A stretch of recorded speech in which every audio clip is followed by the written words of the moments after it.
Hello नमस्ते प्रणाम दोस्तों, मैं मंजूगिरी अपने मंजूगिरी 89 यूट्यूब चैनल पर आप सभी का बहुत बहुत स्वागत करती हूँ। तो फ्रेंड, मैं आप सभी के बीच एक कहारवा नाच गीत लेकर आई हूँ।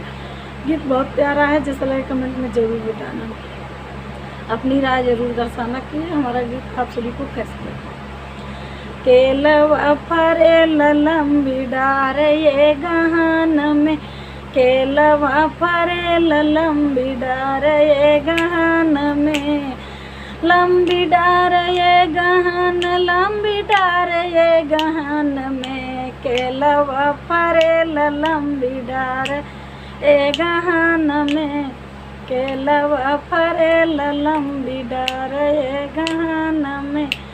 जाई कहा मोर बारे ससुर से, बारे ससुर से, ओ बारे ससुर से, जल्दी गवन लैके जाइए गहन में, जल्दी गवन लैके जाए ए गहन में।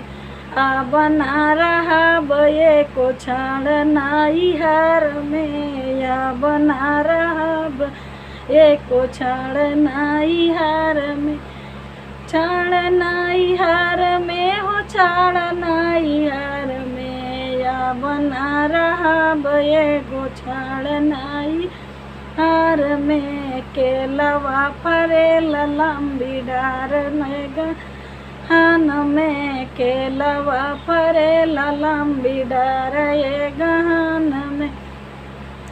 जाई कहा मोर बारे जेठ से, हो बारे जेठ से, जल्दी गवन लैके जाइए गहन में, जल्दी गवन लैके जाइए गहन में। या बना रहा बये को छाड़ नाई हर में, या बना रहा बये को छाड़ नाई हर में।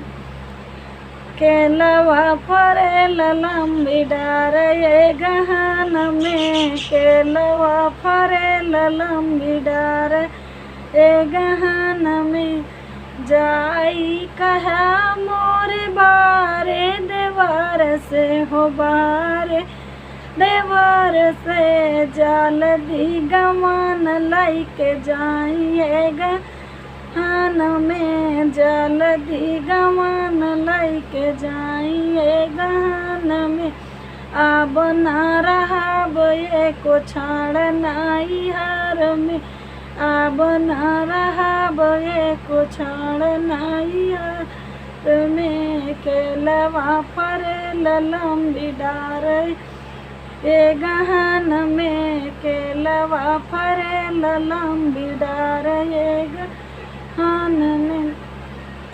जाई कहा मोर बाल सजन से, हो बारे बालम से, जल्दी गवन लैके जाइए गहन में, जाइए गहन में, हो जाइए गहन में।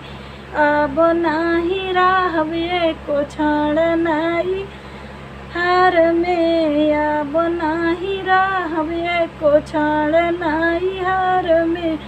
केलवा फरेल लंबी डार ये गहन में।